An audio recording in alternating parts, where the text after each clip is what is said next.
Hello नमस्कार दोस्तों, मैं दीपक गिरी आप सभी का धाकड़ कंसेप्ट में बहुत बहुत स्वागत करता हूं। कैसे हैं मेरे प्यारे दोस्तों। आज हम लोग अपने एयरफोर्स वाले बैच के परसेंटेज का लास्ट क्लास है आज अपना। अभी तक हम लोगों ने उसमें 3 क्लास कर ली हैं, 3 या 4 क्लास शायद हो चुके हैं उसके, है ना। आज ये अपना लास्ट क्लास है, इसमें हम लोग बहुत अच्छे कंसेप्ट एंड बहुत अच्छे क्वेश्चंस करेंगे जो आपके लिए या फिर बोल सकते हैं जो आपके एग्जाम में डायरेक्ट यहाँ से क्वेश्चन आएंगे। हम लोगों ने काफ़ी अच्छे क्वेश्चन 44 क्वेश्चन अभी तक कर चुके हैं। आज हम लोग और 20-22 क्वेश्चंस करेंगे। इतने क्वेश्चंस को अगर आप 2-3 बार रिपीट करते हो तो आपके कंसेप्ट अच्छे हो जाएंगे और आपके एग्जाम में इसी टाइप के सवाल आते हैं, तो आप इन सब चीज़ों का ध्यान रखेंगे। और मेरे प्यारे दोस्तों, आप लोगों का एक फ़र्ज बनता है और वो फ़र्ज ये है कि आप लोग क्या करोगे कि इन जो क्वेश्चंस मैं जो आपको सॉल्व करा रहा हूँ इनका नोट्स बनाओ। आप लोग हैंड रिटन नोट्स बनाओ। देखो, नोट्स बनाना बहुत इंपॉर्टेंट होता है। किसी भी एग्जाम को अगर क्वालिफाई करना है तो आप सिर्फ पढ़ के नहीं कर सकते हो, लिखना पड़ेगा आपको, क्योंकि लिखी हुई चीज़ें ज़्यादा दिन तक समझ में रहती है और याद भी रहती है ना। चाहे आप मैथ पढ़ रहे हो या इंग्लिश पढ़ रहे हो, जीके जीएस पढ़ रहे हो, लिखने का प्रयास करो। लिखने से आपकी आदत चेंज हो गई, आपका कॉन्सेंट्रेशन बढ़ेगा, आप एकाग्र रहोगे अपने पढ़ाई पे। जैसे कि मान लेते हैं किताब लेके अपन पढ़ रहे हैं, पढ़ते पढ़ते कहीं और खो जाते हैं। अगर उसी चीज़ को आप लिख रहे हो तो कम से कम आपका हाथ और आपका दिमाग और आपका आँख तीनों एक ही जगह कॉन्सेंट्रेट करता है, तो यहाँ पे कॉन्सेंट्रेशन की चांस ज़्यादा बनती है। ठीक है, तो मेरे प्यारे दोस्तों, मैं आप लोगों को यही सलाह दूंगा कि आप लोग क्या करो कि इन क्वेश्चंस को लिखो, मेरे सॉल्यूशंस को लिखो या फिर समझो या फिर खुद सॉल्यूशंस करो। उसके पहले वीडियो देख लिया आपने, वीडियो देखने के बाद उसका सोल्यूशन आप लोग खुद करो, देखो कितने क्वेश्चंस हो रहे हैं। जब ये क्वेश्चंस आप लोग कर लो तो हमारे धाकड़ कंसेप्ट के असाइनमेंट को सॉल्व करो, उसमें भी लगभग 100 क्वेश्चंस हैं, तो उनको कर लोगे तो मेरे ख्याल से आपके क्वेश्चंस छूटेंगे नहीं, बिल्कुल नहीं छूटेंगे। ठीक है, तो आइए आज से हम लोग शुरू करते हैं अपना। ये आज का पहला क्वेश्चन क्या है, देखिए। पहला क्वेश्चन है कि एक परीक्षा में 1000 लड़के तथा 800 लड़कियां शामिल होते हैं। यदि 60% लड़के तथा 50% लड़कियां उत्तीर्ण होती हैं तो अनुत्तीर्ण या असफल छात्रों का प्रतिशत ज्ञात करें। सबसे पहली बात तो ये है, देखिए एक परीक्षा में 1000 लड़के तथा 800 लड़कियां शामिल होती हैं। देखिए अब बोल रहा है क्या, लड़कों में यदि 60% लड़के तथा 50% लड़कियां उत्तीर्ण होती हैं तो कितने प्रतिशत छात्र अनुत्तीर्ण होते हैं। अब सबसे पहली बात तो यहाँ पे ये है कि जब हम बात छात्र की करते हैं तो छात्र में लड़के भी आते हैं और लड़कियां भी आती हैं, दोनों आते हैं, छात्र होते हैं। दूसरी बात यहाँ पे ये है कि हमें टोटल असफल छात्रों का प्रतिशत ज्ञात करना है। टोटल कितने असफल छात्रों का प्रतिशत ज्ञात करना है, तो अपन बोल सकते हैं आप इसको कि पहले टोटल छात्रों की संख्या निकालो, क्योंकि जितने असफल हुए हैं वो टोटल पर ही अपने को काउंट करना होगा। ठीक है, तो अपन क्या देख रहे हैं कि 1000 लड़के तथा 800 लड़कियां, टोटल कितने विद्यार्थी हो गए, तो बोलोगे कि सर 1800 विद्यार्थी हो गए। कितने हो गए जी, 1800 विद्यार्थी आपके हो गए। ठीक है, टोटल विद्यार्थियों की संख्या हमारी कितनी होगी, तो 1800 हो गई।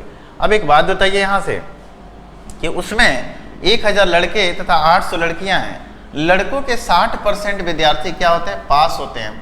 तो फेल अगर बात की जाए तो कितने होंगे, तो 40% होंगे। फेल की संख्या कितनी होगी, तो 40% होगी। तो देखो अब 1000 का 40% निकालना आसान है, और हम कैसे निकाल सकते हैं 1000 का 40%, तो बोलेंगे 1000 का 40% कितना हो जाएगा, तो 400 हो जाएगा। चलो प्लस कर लेते हैं। प्लस इसलिए किया कि अब लड़कियों की संख्या में देखते हैं कितने छात्र असफल होते हैं। 800 लड़कियां हैं जिसमें से 50% लड़कियां उत्तीर्ण होती हैं, तो 50% क्या होंगी, अनुत्तीर्ण होंगी, मतलब 50% फेल होंगी। यानी 800 के 50% अगर पास हुए हैं तो बोल सकते हैं 50% भी क्या होंगे, तो फेल होंगे। तो 800 का फेल की संख्या कितनी हो जाएगी, तो 400 हो जाएगी। हो जाएगी क्या, बोलो, बिल्कुल हो जाएगी। तो अपन बोल सकते हैं कि टोटल जनसंख्या हमारी कितनी होगी, तो 1800 में से 400 विद्यार्थी क्या हो गए, तो 1800 में 400 विद्यार्थी अपने हो गए फेल, है ना। तो प्रतिशत बदलने के लिए क्या कर देंगे, गुने 100। ठीक है, देखिए 00 से 00 कट गया, ये कितना आया, तो 800 बटा, बोल सकते हैं 800 बटा कितना आएगा, 18, और इसको भाग देंगे तो 400 बटा 9, यानी कि 44.44% विद्यार्थी क्या हुए, फेल हुए। बात समझ में आ गया, 44.44 विद्यार्थी क्या हुए आपके, तो फेल हुए हैं। ठीक है, बात समझ में आ गया आप लोगों को या नहीं आया। तो चलिए आइए हम लोग आगे बढ़ते हैं और अगला सवाल करने का प्रयास करते हैं। ठीक है, नेक्स्ट सवाल अपना क्या है उसको देखते हैं। ठीक है, ये बात आप लोगों को समझ में आ चुकी होगी, बिल्कुल दिखाई दे रहा है आप सभी लोगों को ना, ठीक है, ओके, है ना। चलिए आगे बढ़ते हैं। आगे का सवाल अपना क्या है, यहां से देखिए एक बार के लिए। सवाल ये है, अब जो ये सवाल है अब जो ये सवाल आपके सामने आया है, इस तरह के एग्जाम में क्वेश्चंस आते हैं, बहुत अच्छे क्वेश्चंस आते हैं, आप उनको समझने का प्रयास करें कि एक परीक्षा में उत्तीर्ण होने के लिए 40% अंक लाना अनिवार्य है। कितने अंक लाने अनिवार्य हैं जी? 40% अंक लाने अनिवार्य है। और एक प्रतियोगी को 220 अंक प्राप्त होते हैं। एक प्रतियोगी कितने अंक प्राप्त करता है? तो 220 अंक प्राप्त करता है, और वह 20 अंकों से क्या हो जाता है? तो फेल हो जाता है, वह 20 अंकों से असफल हो जाता है। तो परीक्षा में अधिकतम कितने अंक थे? चाहे परीक्षा के अधिकतम कितने अंक थे? अब एक बात बताइए आप लोग, परीक्षा में अगर आप परीक्षा देने जाते हो, जैसे क्लास में ही टेस्ट होता है, तो देखना ऐसे, कभी 20 नंबर का टेस्ट होता है, कभी 50 नंबर का होता है, कभी 100 नंबर का होता है ना कभी 200 नंबर का होता है, कभी 500 नंबर का होता है ना, ये टेस्ट होते हैं। अगर प्रतिशत की बात करें तो प्रतिशत में ये भी 100% होता है, और ये भी 100% होता है कि नहीं होता है? ये भी 100% होता है, मतलब सारे एग्जाम आपके 100% के होते हैं। ये भी कितने परसेंट का होता है? तो 100% होता है, ठीक है। और ये भी कितने परसेंट का होता है? तो 100% का होता है, ठीक है। मतलब बोल सकते हैं कि आपके सारे एग्जाम 100% के होते हैं। मतलब कोई भी एग्जाम की अगर बात करें तो वो अपने आप में कितना % मार्क्स क्रिएट करता है, चाहे मार्क्स रखता है, नंबर में भले ही अलग हो, लेकिन प्रतिशत में बात करें तो 100% होता है। समझ में आ गया? तो बोल रहा है कि एक परीक्षा में उत्तीर्ण होने के लिए कितने % अंक लाना जरूरी है? तो 40% अंक लाना जरूरी है। समझो इस बात को, परीक्षा में एग्जाम कितने % का होता है? तो 100% का होता है। ये बात आप लोग जान रहे हो, है ना? कितने % का होता है? तो 100% का होता है। मैं इस चीज़ को यहाँ लिख देता हूँ कि किसी परीक्षा का एग्जाम कितने % का होता है? तो 100% का होता है, ठीक है। एक विद्यार्थी इसे 100% में से 40% मार्क्स लेके आया और उसको पास हो गया। वो कितने % मार्क्स लेके आया? 40% मार्क्स से वो पास हो सकता है। 40% अंक अगर लेके आता तो विद्यार्थी क्या होता? पास हो जाता। लेकिन यहाँ पे क्या कह रहा है कि नहीं, एक प्रतियोगी 220 अंक प्राप्त करता है और वह 20 अंकों से अनुत्तीर्ण हो जाता है। कितने अंक प्राप्त करता है? 220 अंक लेके आता है और 20 अंकों से क्या हो जाता है? तो अनुत्तीर्ण हो जाता है, मतलब 20 अंकों से फेल हो जाता है। तो अपन बोल सकते हैं क्या, यहाँ पे देखो, बोल ये सकते हैं कि वो प्यारा दोस्त 220 अंक लेके आया था और 20 अंकों से फेल हो गया। काश वो 20 अंक और लेके आता, काश वो 20 नंबर और लेके आता तो पास हो जाता। तो देखिए, ये पासिंग प्रतिशत है और ये पासिंग मार्क्स है। हम दोनों को क्या कर लेते हैं? बराबर कर लेते हैं। कर लेंगे बराबर, ये पासिंग प्रतिशत, ये पासिंग मार्क्स, हम दोनों को बराबर कर लिए। यानी कि अपन क्या देख रहे हैं मेरे प्यारे दोस्त, 40% की वैल्यू यहाँ से कितने बराबर आ गई? तो 240 के बराबर आ गई। मतलब 40% का मान 240 के बराबर है। तो पूछ रहा है परीक्षा में अधिकतम अंक कितने थे? अधिकतम अंक कितने थे ये हमें निकालना है, लेकिन हमें ये तो पता है ना कि अधिकतम प्रतिशत कितने थे।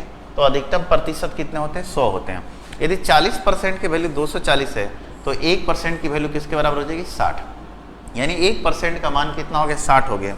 तो बोल सकते हैं कि 100% का मान किसके बराबर हो जाएगा? तो बोलेंगे यदि 1% की वैल्यू 60 है तो 100% का मतलब कितना हो गया?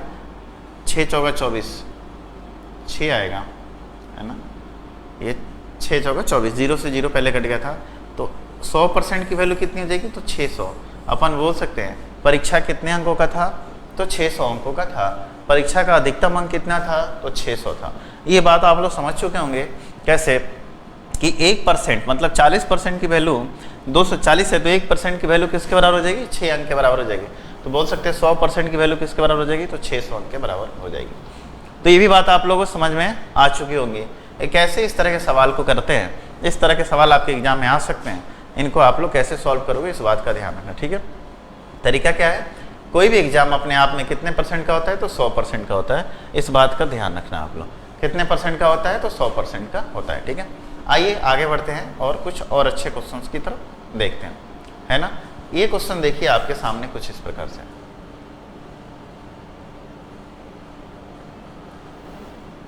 क्वेश्चन ये आपके सामने, एक छात्र को पास होने के लिए कुल अंक का 33% अंक प्राप्त करना है।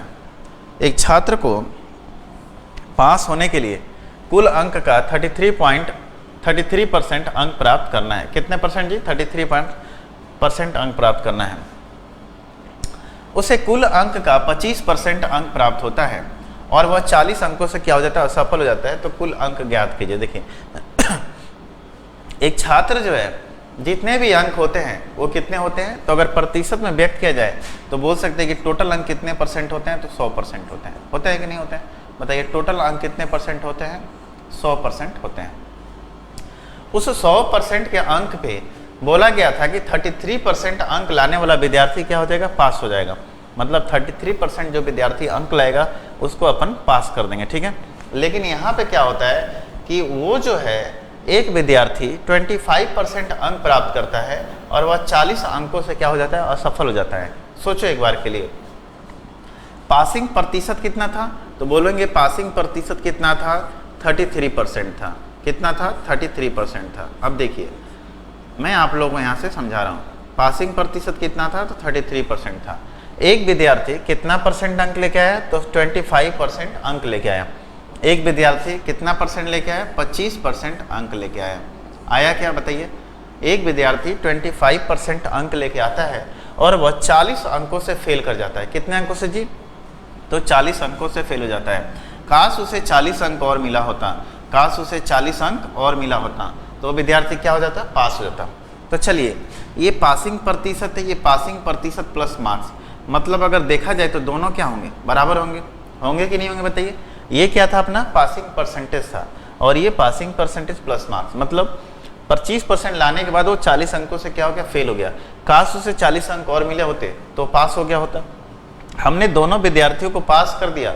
जब दोनों विद्यार्थी पास हो गए तो बोल सकते दोनों दोस्त हो गए, मतलब दोनों बराबर हो गए हैं, ठीक है। हमने दोनों को क्या किया, बराबर कर लिया। यदि 33% में से 25% जाएगा तो कितना बचेगा बताइए? 33% में से 25% जाएगा तो बचेगा 8%, जो कि किसके बराबर है, तो 40 के बराबर है। तो 1% का मान किसके बराबर हो जाएगा, तो 5 के बराबर हो जाएगा। तो पूछ रहा है अधिकतम अंक, यानी अधिकतम अंक चाहे पूछ रहा है कुल अंक क्या है, बताइए कुल अंक कितना होता है, 100% होता है। यदि 1% की वैल्यू 5 है तो 100% की वैल्यू किसके बराबर हो जाएगी, बोलिए? तो 5 गुने 100 यानी कितना, 500। तो बोल सकते हैं अधिकतम अंक कितना है, तो 500 है। तो ये भी बात आप लोगों को समझ में आ गई होगी कैसे इस तरह के सवाल को अपन करते हैं। देखिए आप लोगों को धीरे धीरे समझना है, अपने कंसेप्ट को आगे लेके चलना है, ठीक है। आइए अगला सवाल देखते हैं। अगला सवाल क्या है, सवाल देखिए आप लोग।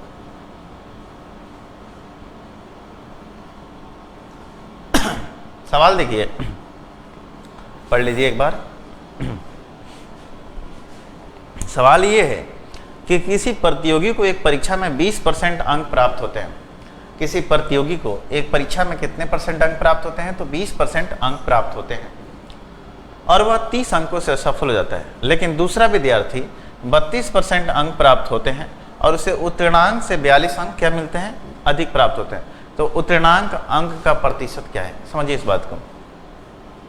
किसी प्रतियोगी को एक परीक्षा में 20% अंक मिलते हैं और उसे 30 अंक मिला होता तो विद्यार्थी क्या हो जाता, तो पास हो जाता।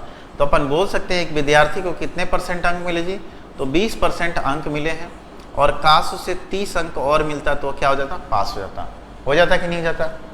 अगला विद्यार्थी 32% अंक लेके आता है और जितना पास होना था उससे वो 42 अंक ज़्यादा लेके आता है। देखो 32% अंक लाने वाला विद्यार्थी पास के साथ साथ पासिंग मार्क्स से 42 अंक ज़्यादा लेके आया था, यानी बोल सकते हैं कि 32% तो लाया ही लाया, इससे वो 42 अंक ज़्यादा लाया। तो इसमें से 42 अगर हटा भी दोगे तो भी विद्यार्थी क्या होगा, पास हो जाएगा। अब देखो समझो इस बात को, ये भी विद्यार्थी पास है और ये भी विद्यार्थी पास है, दोनों पास हैं, मतलब बराबर हैं, है ना। अब हम क्या करेंगे, प्रतिशत को एक साइड लेके जाएंगे और अंक को एक साइड लेके आएंगे। तो इस 32% में से 20% जाएगा, कितना बचेगा, तो बोलोगे सर 12% बचेगा, ठीक है। और ये 42 और इधर आके 30 में हट जाएगा तो कितना हो जाएगा, 72 हो जाएगा। 1% की वैल्यू आपके सामने कितनी आ जाएगी, यानी 1% की वैल्यू आ जाएगी आपके सामने 6। इतनी सी बात आपको समझ में आ चुकी होगी। तो आपसे क्या पूछ रहा है, तो उत्तीर्ण अंक का प्रतिशत ज्ञात करें। तो उत्तीर्ण अंक का प्रतिशत ज्ञात करें। देखिए अब आप ऐसे भी निकाल सकते हो, उत्तीर्ण अंक का प्रतिशत कैसे निकलेगा, देखो यहाँ से, है ना। समझो इस चीज को, यदि 1% का मान यहाँ पे कितना आ रहा है, 6 आ रहा है, 1% की वैल्यू कितनी आ रही है, तो 6 आ रही है। मतलब 6 अंक 1% के बराबर है, तो बताइए 30 अंक कितने परसेंट के बराबर होगा? 30 अंक कितने परसेंट के बराबर होगा? यानी 5 से इधर भी गुना कर दो एंड 5 से इधर भी गुना कर दो, मतलब बोल सकते हैं यदि 1% की वैल्यू 6 है तो 6 पचे 30 अंक, 30 अंक की वैल्यू कितने परसेंट के बराबर हो जाएगी? 5%।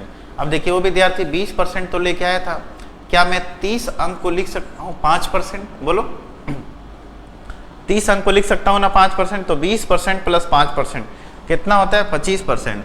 और बोल सकते हो पासिंग के लिए कितना परसेंट अंक जरूरी था? तो 25% अंक जरूरी था।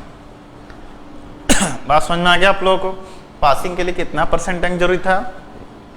तो 25% अंक लाना जरूरी था। ठीक है, तो आइए अब हम अगला सवाल की तरफ बढ़ते हैं। अगला सवाल क्या है मेरे प्यारे दोस्तों? आप लोगों को क्या ये सवाल समझ में आ गया? इससे हमने 3 सवाल किए, इन तीनों सवाल को आप लोग 2 बार देख लेना तो ज़्यादा अच्छे से समझ में आ जाएगा। ठीक है, नेक्स्ट सवाल की तरफ बढ़ते हैं। देखिए नेक्स्ट सवाल कुछ इस प्रकार है, इसके कंसेप्ट को समझने का प्रयास करोगे आप लोग। ठीक है, ये सवाल कहना क्या चाहता है इसके बारे में समझोगे आप लोग। कैसा सवाल है ये? कह रहे कि कक्षा में 60% छात्र जो हैं हिंदी में सफल तथा 45% छात्र संस्कृत में सफल होते हैं। यदि उनमें 25% से छात्र दोनों विषयों में सफल होते हैं तो दोनों विषयों में कितने प्रतिशत छात्र असफल हुए? इस तरह का सवाल है। तो एक कक्षा है, उस कक्षा में एक क्लासरूम के अंदर चाहे 10 विद्यार्थी हो, चाहे 100 हो, चाहे लाख हो, चाहे कितने भी हो विद्यार्थी, है ना। अगर प्रतिशत की बात करें तो सारे विद्यार्थियों को अगर अपन प्रतिशत में गणना करें तो 100% होंगे। ये बात तो आप लोग जानते होंगे, 100% होंगे। ठीक है, अब देखिए एक बात समझिए यहाँ से कि सारे विद्यार्थी 100% होंगे। ठीक है, अब मैं छोटे से एग्जाम्पल की बात कर लेता हूँ आप लोगों से। मान लेते हैं कि 10 विद्यार्थी हैं। कितने विद्यार्थी हैं? 10 विद्यार्थी हैं। ठीक है, 10 विद्यार्थी हैं, समझो इस बात को, 10 विद्यार्थी हैं, है ना। मैं पूछता हूँ कि हिंदी कितने विद्यार्थी बोल लेते हैं? जैसे ही मेरे क्लासरूम में 10 विद्यार्थी हैं, मैंने पूछा कि हिंदी कितने लोग जानते हो, तो इसमें से बोला 8 बच्चों ने हाथ उठा दिया कि सर मैं हिंदी जानता हूँ या हिंदी बोल सकता हूँ। 8 विद्यार्थियों ने हाथ उठा दिया। ठीक है, अच्छा चलिए मैं इंग्लिश की बात कर लूँ, तो इंग्लिश के बात में कर लूँ, इंग्लिश की बात कर लूँ मैं, तो इंग्लिश के लिए कितने विद्यार्थियों ने हाथ उठाया? 4। मतलब 8 विद्यार्थी हिंदी बोल सकते हैं, 4 विद्यार्थी क्या बोल सकते हैं? इंग्लिश बोल सकते हैं। और विद्यार्थियों की संख्या कितनी है? 10 है। मतलब अगर आप ऐसे समझो कि ऐसे जोड़ोगे तो ये कितने विद्यार्थी होंगे? 12 विद्यार्थी हो गए। कितने हो गए? 12 हो गए। ठीक है, अब समझो टोटल विद्यार्थी कितने हैं? तो 12 हैं, है ना। विद्यार्थी तो 10 हैं, लेकिन बोलने वालों की संख्या यहाँ पे कितनी नजर आ रही है? तो 8 और 4 12 नजर आ रही है। मतलब क्या था कि 2 विद्यार्थी ऐसे थे जो हिंदी में भी अपना हाथ उठाएं और इंग्लिश में भी अपना हाथ उठाएं, वो दोनों बार काउंट हो गए, इसीलिए तो 2 एक्स्ट्रा आ गए। बात समझ में आया? तो मैं ऐसा बोल सकता हूँ कि बताइए कितने विद्यार्थी ऐसे हैं जो दोनों भाषा बोल सकते हैं? तो बोल सकते हैं सर वो 2 विद्यार्थी हैं। तो 2 विद्यार्थी कैसे निकलेंगे? तो हमने 12 में से टोटल विद्यार्थी घटा दिया और कितना है? 2 विद्यार्थी। तो बोल सकते हैं कि 2 विद्यार्थी अपने क्या हैं? जो दोनों भाषा बोलते हैं, है ना। वही बात बोल रहा है कि कितने प्रतिशत छात्र असफल हुए? 60% छात्र हिंदी में सफल होते हैं तथा 45% छात्र संस्कृत में सफल होते हैं तथा 25% छात्र दोनों विषय में सफल होते हैं। तो बात समझ में आ गया? तो पूछ रहा है कितने % छात्र दोनों विषय में असफल होते हैं। अब इसी तरीके के सवाल को थोड़ा सा मैं अलग तरीके से बताता हूँ। देखो कैसे। अगर मैं बोलूँ यहाँ से इसी सवाल को देता कि मान लेते हैं कक्षा में जो है 20 विद्यार्थी है ना, 12 विद्यार्थी हिंदी बोलते हैं, 8 विद्यार्थी इंग्लिश बोलते हैं, 5 विद्यार्थी दोनों बोलते हैं, हिंदी प्लस इंग्लिश बोलते हैं। तो कितने विद्यार्थी गूंगे हैं? ठीक है, ये बात अपन देख लेते हैं ना।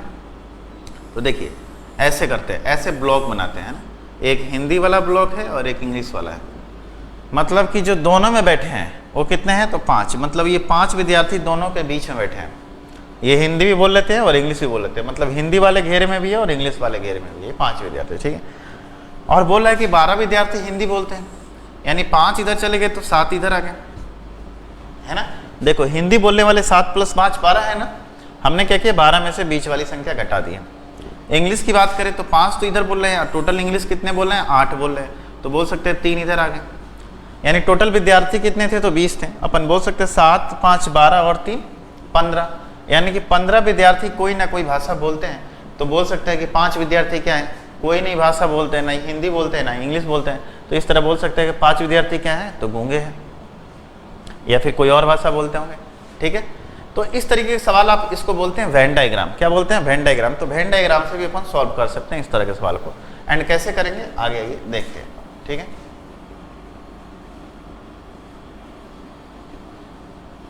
देखिए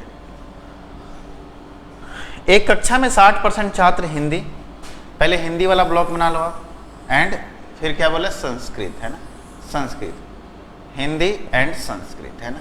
सबसे पहले आप वो लिखो जो दोनों विषयों में सफल होते हैं। तो दोनों विषयों में कितने % विद्यार्थी सफल होते हैं? तो 25%। तो 25 को क्या करो आप बीच में लिख दो, है ना। अच्छा, तो ये कक्षा में 60% छात्र हिंदी में सफल होते हैं, मतलब 25 यहाँ पे हो गए, तो ये कितना हो जाएंगे? 35 हो जाएंगे। हिंदी में तो 60 हो रहा है ना, 35 + 25 60, है ना। तथा 45% छात्र संस्कृत में सफल होते हैं, यानी 25 इधर हो गए तो 20 इधर हो गए। ये संस्कृत में सफल होने वाले हैं, है ना। टोटल अगर देखा जाए तो 60 और 20 80, मतलब 80% विद्यार्थी टोटल क्या हो रहे हैं? पास हो रहे हैं। कितने हो रहे हैं? पास हो रहे हैं। टोटल विद्यार्थी कितने होते हैं? तो 100% होते हैं। तो बात करें फेल की, तो फेल कितने हो गए? 20%। तो पूछ रहे हैं आपसे कि फेल कितने % विद्यार्थी हुए?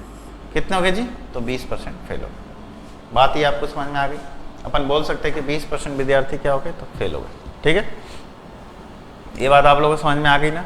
चलिए आइए आगे बढ़ते हैं, आगे वाला सवाल देखते हैं। ठीक है समझ में आ गया होगा ये सवाल आप लोगों से। ठीक है, आइए कह रहा है क्या सवाल?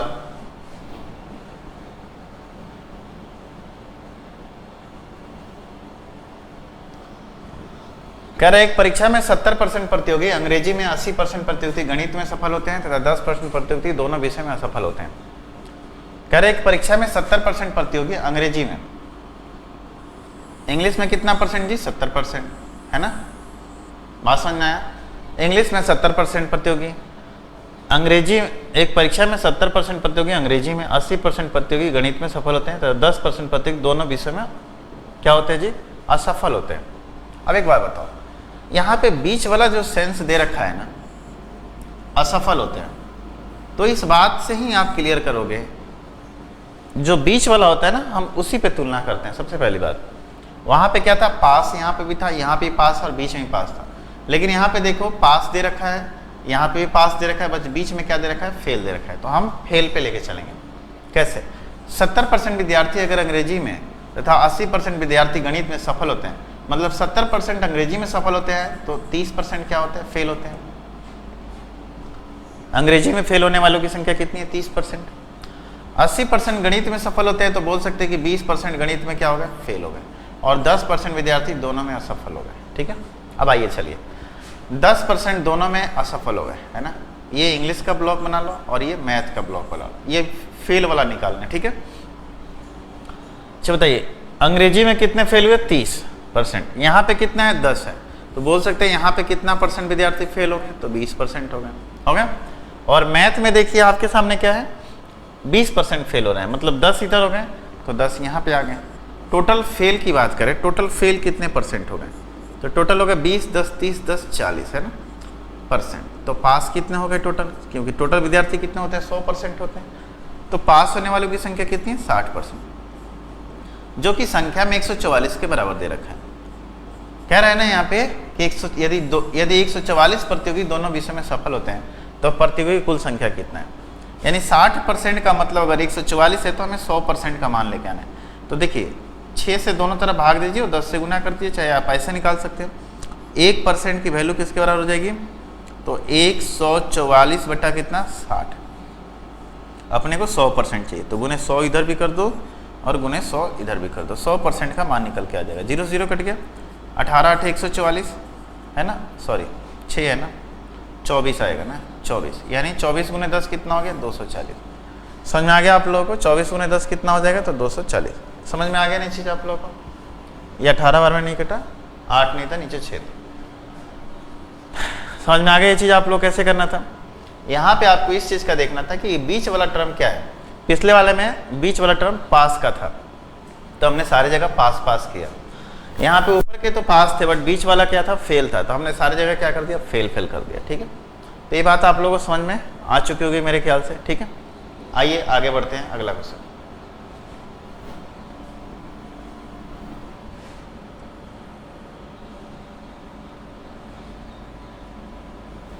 अगला क्वेश्चन ये है कि एक परीक्षा में 34% प्रतियोगी गणित में तथा 42% प्रतियोगी अंग्रेजी में असफल होते हैं, तब 20% विद्यार्थी दोनों विषयों में असफल होता है। देखो यहाँ पे भी बीच में असफल है, इधर भी असफल है, तो कोई फर्क नहीं पड़ता है, सारी जगह पर ना असफल असफल कर लेते हैं। ठीक है, देखिए ऐसे हमने ब्लॉक्स बना लिए।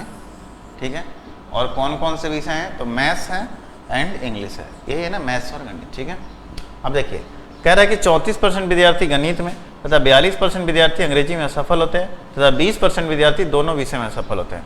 कितने परसेंट जी, तो 20%। तो 20% को ऐसे ले लो आप। अब मैथ पे आ जाओ, मैथ में कितने होते हैं, 34%, तो 20% तो यहाँ चला गया, तो बचा कितना, 14% है क्या, एंड 42% इधर है अंग्रेजी में, तो 20 इधर हो गया, तो बोल सकते हैं 22% इधर आ जाएगा।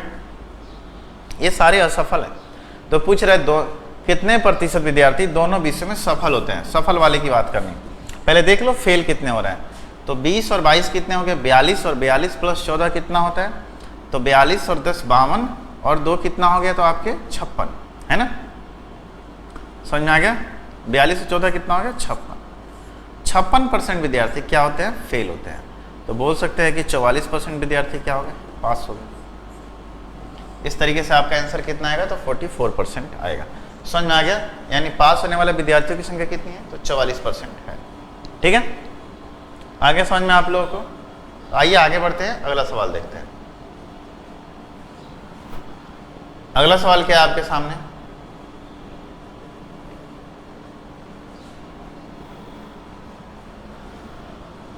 अगला सवाल ये है कि दो विद्यार्थी एक परीक्षा में शामिल होते हैं, एक छात्र को दूसरे से 9 अंक अधिक मिलते हैं और उसके अंक, अब थोड़े से टाइप चेंज होते हैं आपके। अभी तक हम लोगों ने 2 टाइप के सवाल कर लिए। ठीक है, ये अपना तीसरा टाइप सुनो। दो विद्यार्थी एक परीक्षा में शामिल होते हैं, एक छात्र को दूसरे से 9 अंक अधिक मिलते हैं और उसके अंक दोनों के अंकों के योग के 56% है, तो उनका प्राप्तांक क्या है। ठीक है, देखिए दो विद्यार्थी एक परीक्षा में शामिल होते हैं, एक छात्र को दूसरे से 9 अंक क्या होते हैं, अधिक मिलते हैं। एक छात्र को दूसरे से 9 अंक अधिक मिलते हैं ना, और कह रहा है और उनके अंक दोनों के अंकों के योग के कितने हैं, और उसके अंक दोनों के अंकों के योग के कितने, 56%। चलिए मान लेते हैं एक विद्यार्थी को x मिलता है ना, तो दूसरे को कितना मिलता है, तो x + 9 मिलता है ना। अब देखिए इन दोनों के अंकों का योग इसके कितने हैं, 56% के बराबर है। मतलब कि बड़े वाले के, अगर मैं बोलूं कि दोनों के अंकों के योग ले लो आप, तो दोनों का अंकों का योग कुछ इस प्रकार आएगा, एक का x तो एक का x + 9। ये दोनों का अंकों का योग है वो बराबर है किसके, तो इसके, किसके जी, तो x + 9 के 56% के बराबर है। यानी x + 9 के कितने परसेंट के बराबर है, तो 56% के बराबर है। बात समझ में आ गया कि नहीं आया, बोलिए। समझ में आ गया आप लोगों को, बिल्कुल आ जाना चाहिए। अब हम इस सवाल को करते हैं सॉल्व। ठीक है, अब देखिए यहाँ से अगर सॉल्व करेंगे तो आपको क्या मिलेगा मिलेगा क्या, the other and his marks were 50% of the sum of their marks. ये ऐसे है बाबू, ये जो है ना सम ऑफ देयर मार्क्स, मतलब इनके जो मार्क्स के सम है इसके 56% के बराबर है। ठीक है, उसके जो अंक हैं इन दोनों के अंकों के योग के 56% के बराबर है। ठीक है, अब देखिए 56, अब आगे थोड़ा सा कर लेते हैं, आप गुना ही कर लो डायरेक्ट। ये देखो यहाँ पे कितना हो जाएगा, 2x हो जाएगा ना, तो 56 गुना कितना हो गया, 112x प्लस ये कितना हो जाएगा, तो 9 × 6 = 54 का 4 आया कितना, 5 आया, 9 × 5 = 45 और 5 कितना हो गया, तो 50, 504 हो गया। और इधर जाएंगे तो कितना हो जाएगा बताइए, तो 100x + 900 हो जाएंगे, 100x प्लस कितना, 900। ठीक है, चलिए एक तरफ लेके आते हैं ना, इसको इधर लेके आएंगे तो कितना आएगा, 12x आएगा ना। चलिए इसको उधर लेके जाते हैं, तो 10 में से 4 गया 6, 9 में से 0 गया 9, एंड 8 में से 5 गया कितना बचा 3, है ना। 12 36 एंड 12 36 33 बार। तो एक विद्यार्थी का अंक कितना निकल के आ गया 33, है ना। तो दूसरे का कितना निकल के आ जाएगा तो 42, इससे 9 ज़्यादा, यानी आपका ऑप्शन कितना हो गया 1, है ना। आप इसको ऑप्शन से भी कर सकते थे, देखो कैसे। ये अब 33 से 9 ज़्यादा है कि नहीं है, ये 32 से कितना है, ये भी 9 ज़्यादा है, ये भी 9 ज़्यादा है, ये भी 9 ज़्यादा है, सब 9 ज़्यादा है ना। अब देखो दोनों के अंकों का योग का आप 56% निकाल के देखोगे तो 42 आ जाएगा। तो या तो वो ऑप्शन से कर सकते हो, नहीं तो सॉल्व कर सकते हो, ठीक है। अब मान लेते चलो इसको ऑप्शन से करना है तो ठीक है। देखो दोनों के अंकों का योग ले लेते ये, तो 3 2 कितना हो गया 5 हो गया, और 4 और 3 कितना हो गया 7 हो गया, 75 हो गया ना, है ना। 42 होता है, इसका 56% निकालते हैं, कितना जी तो 56%। देखते हैं कितना आता है ना। 25 × 75 और 25 कितना हो गया, कितना होगा तो बोल लेंगे 4 × 4 4 14 कितना हो गया 42। देखो इन दोनों के अंकों का योग का 56% आ रहा है कि नहीं, 42 आ रहा है ना, समझ में आ रहा है। इन दोनों के अंकों का 56% आ रहा है ना 42। तो आप ऑप्शन से भी कर सकते थे, लेकिन कोई जरूरी नहीं कि पहला ऑप्शन ही मिल जाए, उतना देर में आप उसे सॉल्व करके और एक्यूरेट आंसर निकाल सकते हो, ठीक है। मान लेते ये ऑप्शन इधर रहता तो ऑप्शन चेक करने में आपका टाइम वेस्ट हो जाता, ठीक है। अगला क्वेश्चन देखिएगा आप लोग।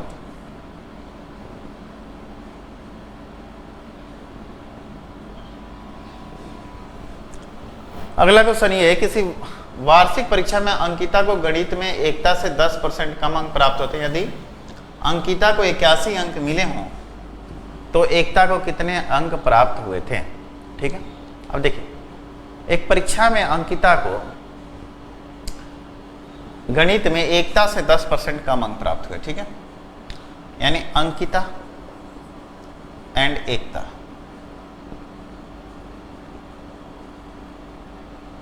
ठीक है। पूरा नाम लिख देता हूं, है ना, दोनों का ए से ही है ना।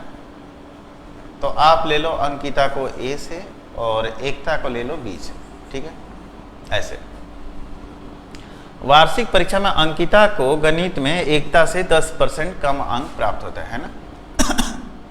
एकता से 10% मतलब ये एकता है अपने पास, है ना, और ये अंकिता है ना। बात समझ आ गया। 10% कम अंक प्राप्त होता है। मान लेते हैं इसको कितना प्राप्त होता है 100 अंक, तो इसको कितना होगा 90 अंक होगा कि नहीं होगा, होगा ना। कह रहा है कि बताइए यदि अंकिता को 81 अंक मिले हों तो एकता को कितने मिले थे। मतलब अगर बोला जाए, मैं ऐसे बोलूँ कि 90x है और ये 100x है, सपोज दैट, हालांकि आप रेशियो में बना सकते हो, मैं समझाऊंगा। बोला है कि 90x की वैल्यू आपके सामने कितना है, तो 90x की वैल्यू आपके सामने 81 है, तो x की वैल्यू कितनी हो जाएगी मेरे दोस्त, तो बोल सकते हैं 81/90। अपने को एकता का मार्क्स चाहिए, तो एकता का मार्क्स कितना है 100x है, तो इधर भी 100 से गुना कर दिया और इधर भी 100 से गुना कर दिया। 0 से 0 कट गया, 9 से कितना कटा 9 बार में 9 दिया कितना हो गया 90। यानी बोल सकते हैं आप कि अंकित एकता को कितने % अंक, कितने अंक मिले थे, तो 90 अंक मिले थे। बात समझ में आया या नहीं आया, बोलो आ गया। चलिए इस सवाल में थोड़ा सा आप ऐसे भी इसको समझ सकते थे, थोड़ा प्रतिशत का यूज करना भी जाने आप लोग कैसे करते हैं ना, ठीक है। ठीक है, ए अंकिता बी एकता, ठीक है। 10% की वैल्यू अगर आपको पता है कि 10% का मतलब क्या होता है, तो बोल सकते हैं 1/10 होता है ना। यानी सोचो अंकिता को गणित में एकता से 10% कम अंक प्राप्त हुए थे, यानी अगर एकता को 10 अंक प्राप्त हुए तो अंकिता को कितने प्राप्त होंगे 9 होंगे ना।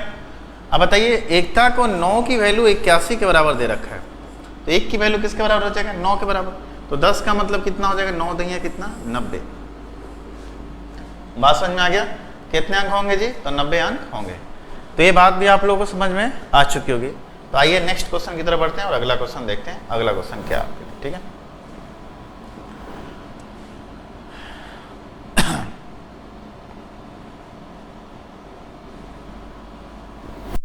चलिए सवाल करते हैं। सुमेर अपने वेतन का 40% भोजन पर, 20% घर के किराए पर और 10% मनोरंजन पर और 10% यातायात पर खर्च करता है। यदि महीने के अंत में उसकी बचत 1500 रुपया हो तो उसका मासिक वेतन क्या होगा, ठीक है। देखिए इस तरह के सवाल को हम कैसे सॉल्व करेंगे, इस बात को समझना। सबसे पहली बात, यहाँ पे दो तरह के सवाल आते हैं। एक तो सिंपल कि 10%, 20%, 30% खर्च करते हैं। दूसरा शेष वाले सवाल आते हैं। क्या आते हैं? तो शेषफल वाले सवाल आते हैं। दोनों तरह के सवाल आपके सामने आएंगे। पहले नंबर की जो सवाल है, इस सवाल को समझो। पहला सवाल ये है कि सुमेर जो है अपने वेतन का 40% किस पे खर्च करता है? भोजन पर। 40% खर्च कर दिया। किसी भी व्यक्ति का वेतन कितना होता है अपने आप में? तो 100% होता है। होता है कि नहीं होता है? चाहे वो लाख रुपए कमाए, चाहे 100 रुपये कमाए, चाहे 10 रुपये कमाए, चाहे 500 कमाए, किसी भी अगर वेतन की बात करें तो कितना होता है? तो बोल सकते हैं कितना होता है? तो 100% होता है। ठीक है, बात समझ में आ गया? कह रहे सुमेर अपने वेतन का 40% भोजन पर, 40% उसने भोजन पर खर्च कर दिया, 20% घर के किराए पर। ठीक है, तो 40 और 20 कितना हो गया? 60% चला गया। 40% यहाँ, 20% यहाँ, 60% उसने किराए पे 10% खर्च कर दिया, मनोरंजन और यातायात पर 10%। तो टोटल अपन क्या देख रहे हैं? 40, 20, 60, 10, 70 और 10, 80। मतलब 80% उसने क्या कर दिया? खर्च कर दिया। यदि महीने के अंत में उसकी बचत कितनी आ रही है? 1500 हो, उस बंदे ने 80% क्या किया? खर्च कर दिया। तो बचा कितना उसके पास? 20%। 100% में से 100% अगर उसकी आय थी मेरे दोस्त, 100% आय थी, तो बोल सकते हैं उसमें से 80% उसने क्या कर दिया? खर्च कर दिया। तो बोल सकते हैं 20% क्या हो गया? तो बचत हो गया ना। तो बोल रहे उसका बचत जो है 1500 के बराबर है। मतलब 20% का मान किसके बराबर है? तो 1500 के बराबर है ना। तो आपसे पूछ क्या रहा है? उसकी मासिक आय कितनी थी? तो मासिक आय कितनी होती है? 100% होती है। यदि 20% का मान आपके सामने है, 20% का मान 1500 आया है, तो 100% निकालने के लिए 5 से इधर भी गुना कर दो एंड 5 से इधर भी गुना कर दो, यानी 15 बचे कितना हो गया? 7500। और इस तरीके से आपका आंसर क्या हो गया? ये हो गया। समझ में आ गया? तो बोल सकते हो उसकी मासिक आय कितनी होगी? तो 7500 रुपये हो गए। ठीक है, समझ में ये चीज़ आप लोगों को आ चुका होगा। ठीक है, आइए आगे बढ़ते हैं और अगला सवाल करते हैं। अगला सवाल आपके सामने कुछ इस प्रकार से है।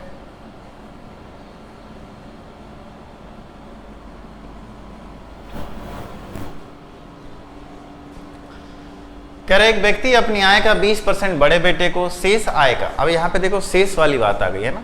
तो शेष वाली बात जब आएगी तो कैसे करेंगे सवाल को? इस सवाल को समझो आप लोग ना।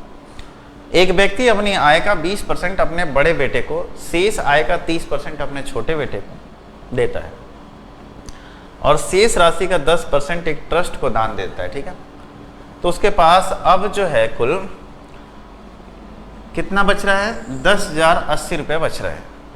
तो उसकी आय क्या थी? ठीक है, अब देखो मैं आपसे पूछ रहा हूं, मान लेते तो उसकी आय कोई भी थी, एक्स थी, सपोज दैट, है ना।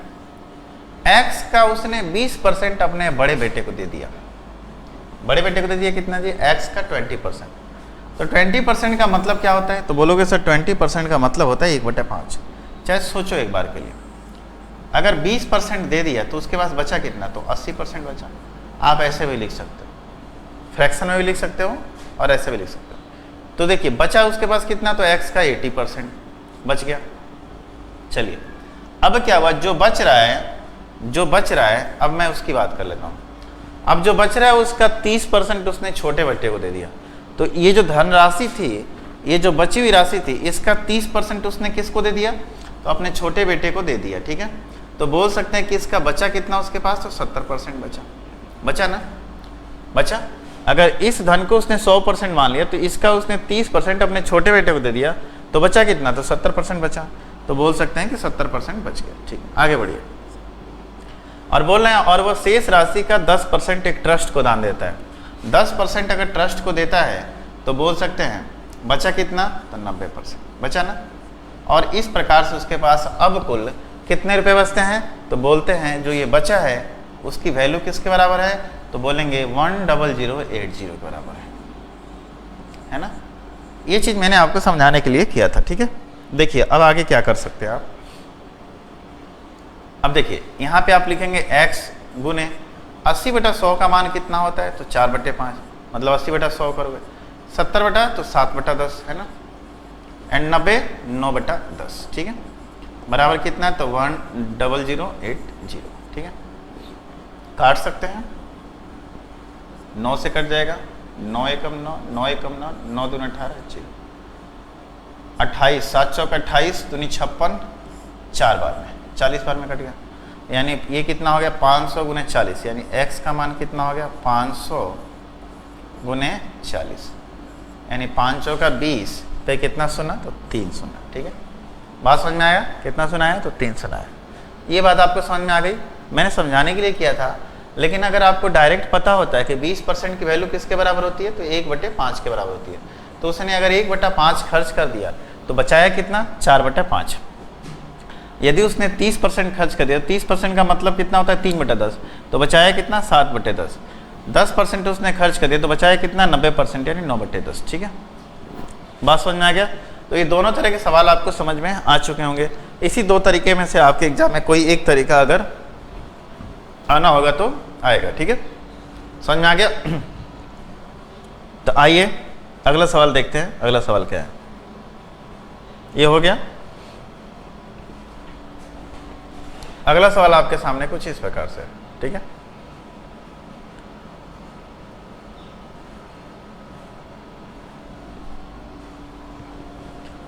तो चलिए, कह रहा है कि एक चुनाव में 2 उम्मीदवार थे। अब चुनाव संबंधित आपके पास क्वेश्चन आएंगे, है ना? तो आइए चुनाव संबंधित क्वेश्चन करते हैं। एक चुनाव में 2 उम्मीदवार हैं। जिस उम्मीदवार को कुल मतदान का 60% वोट मिलता है वह 14,000 वोटों के बहुमत से जीत जाता है। अब देखिए, एक चुनाव में 2 उम्मीदवार हैं। एक चुनाव में कितने उम्मीदवार हैं तो 2 उम्मीदवार हैं। जिस उम्मीदवार को कुल मतदान का 60% वोट मिलता है, तो देखो एक उम्मीदवार, टोटल वोट अपने आप में 100% होता है, चाहे कितने भी वोटर हो। तो एक को 60% मिलता है तो दूसरे को कितना मिलता होगा 40% मिलता होगा ना। बताइए इससे कितने वोट से जीत रहा है? तो प्रतिशत में अगर देखा जाए तो 20% वोट से जीत रहा है प्रतिशत के अंदर, जो कि किसके बराबर है तो बोल रहे हैं 14,000 वोटों से जीत रहा है। तो यदि 20% का मतलब कितना हो रहा है 14,000 वोट, तो बोल रहा है कि जीतने वाले उम्मीदवार को कितने वोट प्राप्त हुए थे। तो जीतने वाले उम्मीदवार को कितने वोट प्राप्त हुए, तो जीतने वाला उम्मीदवार कितना वोट लेके आया था 60%। यदि 20% का मान इतना है तो 60% का मान कितना हो, तो 3 से इधर भी गुना कर दो और 3 से इधर भी गुना कर दो, यानी 14 कितना हो गया 42,000 वोट उसको मिले थे।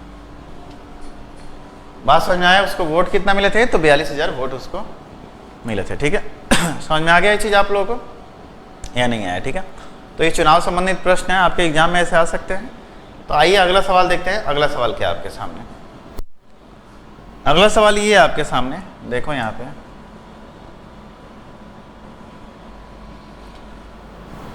कह रहे एक विधानसभा में एक उम्मीदवार को वैध वोटों का 55% वोट मिले और कुल वोटों का 2% वोट अवैध घोषित हो गया। यदि मतदाताओं की कुल संख्या इतना है तो कितने वैध वोट उम्मीदवार को मिले? कितने वैध वोट उम्मीदवार को मिले? ठीक है, देखिए समझिए इस बात को। कह रहे कि विधानसभा चुनाव में एक उम्मीदवार को वैध वोटों का 55% वोट मिले और वह कुल वोटों का 2% वोट अवैध घोषित कर दिया गया। यदि मतदाताओं की कुल संख्या इतना है तो कितने वैध वोट उम्मीदवार को मिले? सीधी सी बात है। देखिए टोटल वोट कितने थे तो 10,000 कितना है 1,04,000 है ना, इतना वोट है। बात समझ में आ गया? कितने वोट है तो 1,04,000 वोट है। ठीक है, अब एक बात को समझो आप लोग, 1,04,000 वोट में से 2% वोट क्या हो गए अवैध हो गए। तो वैध कितने हुए 98%। तो बोल सकते हैं 98/100 कर दो ना, क्या दिक्कत है। अब ये हमारे हो गए वैध वोट। इसका उसे कितना मिला तो 55% मिला। तो चलिए 55% की बात कर लेते हैं। ठीक है, ये जो वैध वोट थे इसका 55% उसको मिला है। तो पता चल जाएगा कितने वोट उसको मिले। देखिए 00 से 00 कट गया, 10 से 10 भी कट गया। 5 से काटेंगे 11 बार में, 5 से काटेंगे 2 बार में, 2 से कितना बार में कटेगा जी तो 52 बार में। यानी कितना हुआ टोटल उसको कितना मिला 52 गुने 98 गुने कितना 11। और इस तरीके से अगर आप देख रहे हैं तो 8 दूना 16 है ना, और 56 50 6, यानी कैलकुलेशन अपने को करना पड़ेगा। ठीक है, कैलकुलेशन कोई नहीं कर सकते हैं, आराम से कर सकते हैं। तो कैसे करेंगे देखिए, 98 को मान लो आप कितना 100 माइनस 2, तो ये कितना हो गया 5200। कितना हो गया 5200 में से आप घटा दो, 98 को हमने लिख लिया था कितना तो 100 माइनस 2, तो 52 × 100, 52 में से कितना, तो 104 घटा दो और जो आएगा आपका उसमें किससे गुना कर दो, 11 से गुना कर दो। तो 11 से गुना करना आसान होता है। तो 5200 में से 104 जाएगा तो कितना बचेगा, 10 में से 4 गया कितना, 6 है ना। 9 में से 0 गया 9 एंड 1 में से 1 गया 0 है ना, 96 हो गया एंड 5। अब उसमें 11 से गुना करेंगे तो कितना आएगा, तो देखिए 6 तो लास्ट में आएगा ही और फिर 9 और 6 15, यानी कि अपना आंसर कितना हो गया 4, यानी 56 0 56। तो अभी तक आप लोगों को ये देखिए सवाल समझ में आ रहा है ना, बिल्कुल कितना कंसेप्चुअल सवाल अपन कर रहे हैं, सिंपल वे में कर रहे हैं, जो कि आपके लिए बहुत इंपॉर्टेंट है। समझ में आ रहा है, ऐसे एग्जाम में क्वेश्चन अपने लिए क्या होंगे, तो आएंगे। ठीक है, तो मेरे प्यारे दोस्तों अभी हम लोग अगले क्वेश्चन की तरफ बढ़ेंगे। ठीक है, तो आइए ये सवाल देखते हैं। अपना सवाल क्या है चलिए, कह रहा है कि एक जिले में 64,000 निवासी हैं, यदि जनसंख्या वृद्धि दर आपकी कितनी है, 2.5% प्रति वर्ष हो। अब जो हम सवाल करने वाले हैं वो जनसंख्या से संबंधित सवाल करने वाले हैं। 2.5% वार्षिक है, जनसंख्या में वृद्धि मतलब क्या हो रही है, 2.5% वार्षिक हो रही है। तो देखिए 2.5% वार्षिक हो तो 3 वर्ष के अंत में जिले में कितने निवासी होंगे, मतलब 3 वर्ष के बाद उस जिले में कितने निवासी होंगे। शायद आप लोग जब चक्रवृद्धि ब्याज पढ़ोगे तो यही कंसेप्ट यहाँ पे भी आता है। इस कंसेप्ट को समझ लोगे, चक्रवृद्धि ब्याज थोड़ा आसान होगा आपके लिए ना। अब देखिए 2.5% को अपन ऐसे लिख सकते हैं, 2 दूना 4 और 1 5/2% लिख सकते हैं क्या, चाहे इसको लिख सकते हैं 5/200 लिख सकते हैं, है ना। अगर आप करोगे तो इसको कितना बार में कटोगे, तो 1 बटा कितना बार में कटेगा, 40 बार में कटेगा। समझ में आ गया, 1/40 बार। यदि जनसंख्या में वृद्धि प्रति वर्ष 1/40 हो रही है, मतलब सोचो कि अगर मान लेते हैं जनसंख्या कितनी थी, 40 थी, तो उसमें 1 की वृद्धि हो गई, मतलब इसका 1/40 वृद्धि हो गया। तो आप ऐसे लिख सकते हो 40 प्लस 40 का 1/40, तो 40 से 40 कट गया, हुआ कितना, 41। तो आप ऐसे भी तो लिख सकते थे ना, 40 का 40 प्लस 1 कितना होता है, 41/40, ऐसे लिख सकते थे। और 40 से 40 कट गया, देखो 41 आ गया ना। जब वृद्धि की बात होती है तो अपन क्या करते हैं, हर प्लस अंश को अपन जोड़ के और क्या करते हैं, गुना कर देते हैं। ठीक है, कमी की होती है तो घटा के गुना करते हैं। ठीक है, तो देखिए एक जिले की 64,000 निवासी है, जिले में कितने निवासी हैं, 64,000 निवासी हैं। अब हम आगे सवाल पे आते हैं और हमें पता चल गया कि 5% का मतलब कितना होता है, 2.5% का 1/40 होता है। ठीक है, तो एक जिले में 64,000 निवासी हैं, कितने हैं, 64,000, 64,000, 64,000 निवासी हैं। यदि जनसंख्या जो है, यदि जनसंख्या वृद्धि दर प्रति साल कितना है, 1/40 है, तो 3 वर्ष के बाद, चाहे 3 वर्ष के अंत में जिले में कितने निवासी होंगे। तो पहले साल में कितने बढ़ेंगे, तो बोलेंगे 41/40 हो जाएंगे इसमें, दूसरे साल में भी 41/40 हो जाएंगे ना, और तीसरे साल के अंत तक भी 41/40 हो जाएंगे। ठीक है, बात समझ आ गया। तो देखिए 0 0 0 0 0 0 एंड 4 चौका 16 चौका 64, 64 कर गया, यानी कि 41 का स्क्वायर गुने 41, तो 41 का स्क्वायर कितना होता है, 1681 गुने 41, है ना।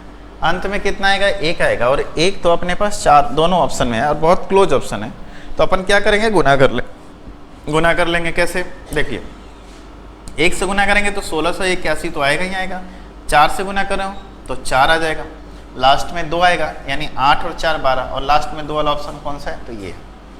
तो इस प्रकार से अपन देख सकते हैं। देखिए इस तरह के सवाल आपके सामने आएंगे। आज की जनसंख्या दी रहेगी 3 साल बाद की, 3 साल बाद का देखिए आज का पूछेगा, कमी भी होगा, वृद्धि भी होगा। तो इस तरह के सवाल अब अपन करना स्टार्ट कर रहे हैं और कम से कम 6 सवाल ऐसे करेंगे। ठीक है, समझ में आ गया। तो आइए आगे बढ़ते हैं और अगला सवाल देखते हैं। अगला सवाल क्या है ना, देखिए अगला सवाल आपके सामने इस प्रकार है कि एक संपत्ति का मूल्य प्रत्येक वर्ष 10% कम हो जाता है। यदि संपत्ति का वर्तमान मूल्य रुपए इतना है तो 2 वर्ष पहले संपत्ति का मूल्य क्या था। मान लेते हैं, देखो 2 वर्ष पहले संपत्ति का मूल्य कितना था, x था ना, और प्रत्येक साल ये कितना हो जा रहा है, 10% कम हो जा रहा है। मतलब कितना हो जा रहा है, तो 90% हो जा रहा है। तो बोल सकते हैं कि 9 बटा कितना हो जा रहा है, 10 हो जा रहा है। तो पहले जो है, आज से 2 साल पहले संपत्ति का मूल्य x था, क्योंकि आज से 2 वर्ष पहले का संपत्ति का मूल्य पूछ रहा है आपसे, आज से 2 साल पहले। तो तो आज से 2 साल पहले हमने x मान लिया, उसमें 1 साल बाद ये कम हो गया 9/10, 10% से कम हो रहा है, और 1 साल बाद फिर से ये 9 कितना हो गया 10 हो गया। अब ये अंत में 2 साल आ गया ना, जिसका मूल्य कितना है अपने पास, तो 8100 रुपये है ना। आज संपत्ति का मूल्य कितना है 8100 है। देखिए 9 से 9 बार में कट गया, कितना बार में 9 9 81, 100 आ गया है ना। और ये जाके उधर 100 से गुना हो जाएगा, मतलब x का मान कितना था तो 10,000, यानी उस गांव की जनसंख्या कितनी थी तो 10,000 थी। ठीक है, बात समझ में आ गया। गांव की जनसंख्या कितनी थी तो 10,000 थी। समझ में आ रहा है। देखो अब मैं अभी आपको ये बात नहीं सिखाऊंगा कि उल्टा गुना करना सीधा गुना करना, थोड़ा सा कंफ्यूज हो सकते हो आप लोग, लेकिन जो बिल्कुल सीधा सरल है मैं आपको वही चीज़ें बता रहा हूँ। हाँ, थोड़ा सा अगर आप इस चीज़ को एक बार समझ लोगे तो हमारे जो और कोर्सेस हैं आप वहाँ से भी चीज़ों को इम्प्रूव कर सकते हो। ठीक है, जैसे देखो हम परसेंटेज एसएससी में पढ़ाए हैं, उसमें कम से कम प्रतिशत से संबंधित 170 क्वेश्चन कराए हैं, और बिल्कुल जीरो लेवल से वहाँ से भी उठाए, लेकिन उसके लेवल को जैसे इस तरह का क्वेश्चन था तो इसमें हल्के भी क्वेश्चन है और टफ भी क्वेश्चन है ना। लेकिन यहाँ पे हम आपके लेवल का पढ़ा रहे हैं। ठीक है, और लेवल में ही आपके लेवल में उतर के पढ़ा रहे हैं कि आपको कैसे समझ में आएगा, इस चीज़ को मैं समझा रहा हूँ, है ना। तो ये बात समझ में आ गई। एक संपत्ति का मूल्य प्रत्येक वर्ष 10% कम हो जाता है। ठीक है, तो देखिए आज संपत्ति का मूल्य x था तो प्रत्येक वर्ष ये 10% कम होता है। 2 साल बाद ये संपत्ति का मूल्य 81 होता है। समझ में आ गया या नहीं आया? आइए अगला सवाल देखते हैं। अगला सवाल क्या है? अगला सवाल देखिए आपके सामने कुछ इस प्रकार से है।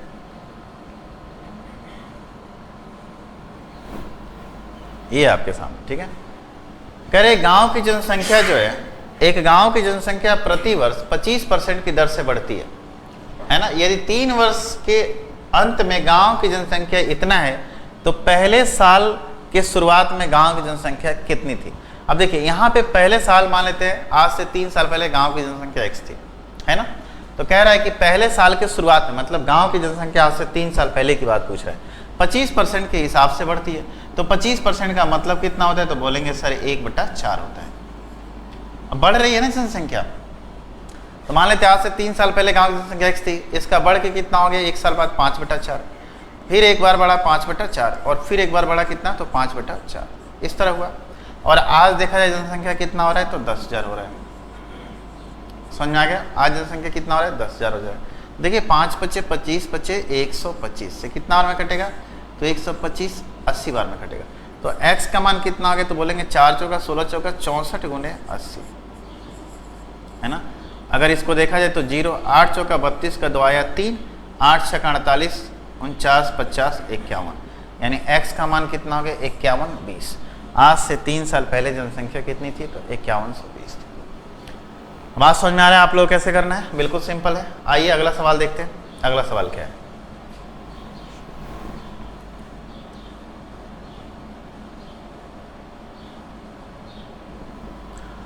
अगला सवाल आपके सामने ये है कि 20% की वृद्धि के बाद एक व्यक्ति का वेतन इतना रुपए हो जाता है तो उसका पिछला वेतन क्या था, है ना। अब देखिए 20% की वृद्धि के बाद एक व्यक्ति का वेतन 24,000 रुपये हो जाता है तो उसका पिछला वेतन क्या था, है ना।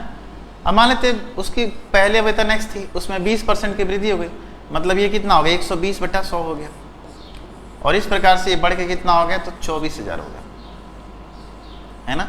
देखिए 1 0 से 1 0 कट गया, 12 से कितना कटा 2 बार में, है ना। तो ये कितना हो गया 2000। तो x का मान कितना हो गया 2000 × 10 यानी कितना 20,000। समझ में आ गया? कितना था तो 20,000 था उसका। समझ में आ गया? चाहे आप यहाँ पे 20% का मतलब 1/5 थे, यहाँ 6/5 भी कर सकते थे। आइए अगला सवाल देखते हैं। अगला सवाल आपके सामने कुछ इस प्रकार से, ठीक है।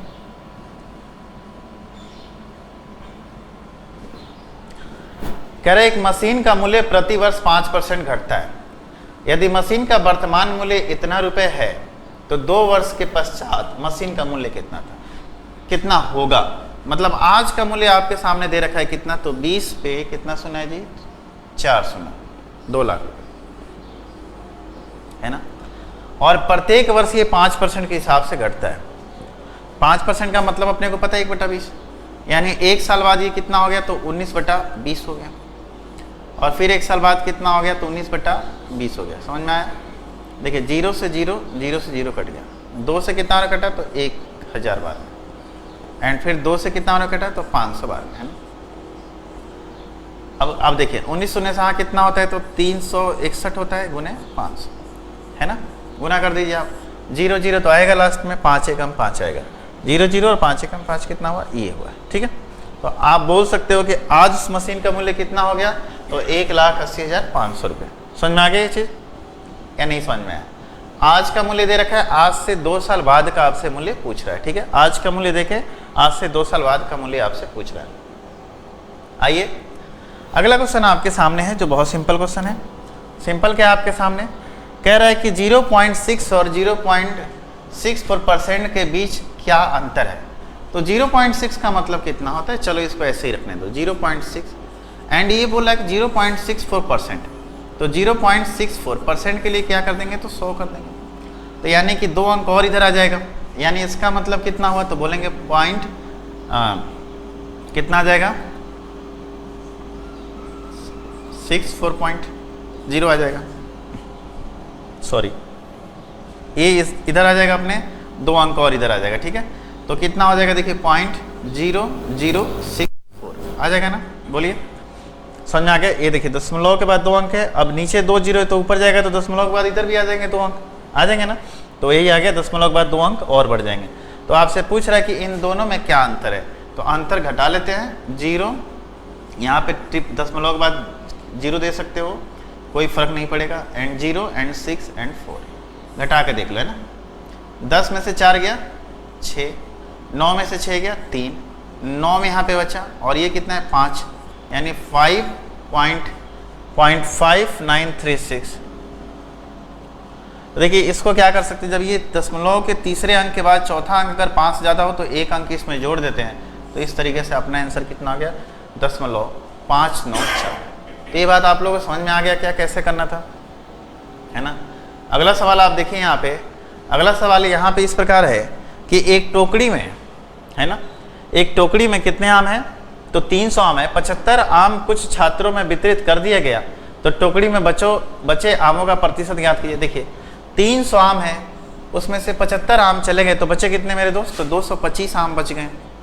बचे हुए आम इतना ही है, टोटल आम कितने थे, तो 300 थे, और इसको प्रतिशत बदलने के लिए क्या करेंगे, तो गुने 100 कर देंगे, डबल 0 कट गया, 3 7 21 और 3 5 15, यानी 75%, ठीक है।